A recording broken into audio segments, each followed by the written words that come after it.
ফেসবুকে নিয়মিত ভিডিও ছাইরা অ্যাক্টিভ থাইকা লাভ নাই। কেন লাভ নাই? আমার আইডির অবস্থা দেখেন।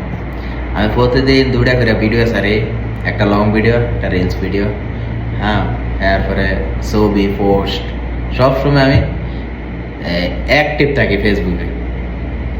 তো অ্যাক্টিভ থেকেও দেখতেছি লাভ নেই, আমার আইডির এই অবস্থা, লাভ হয়ে গেছে ডেলগুড। তো কালকে একজনের ভিডিও দেখলাম, উনি সবসময় ভিডিও ছাড়তো, মাঝখানে 1 মাস বলে ভিডিও ছাড়ে না।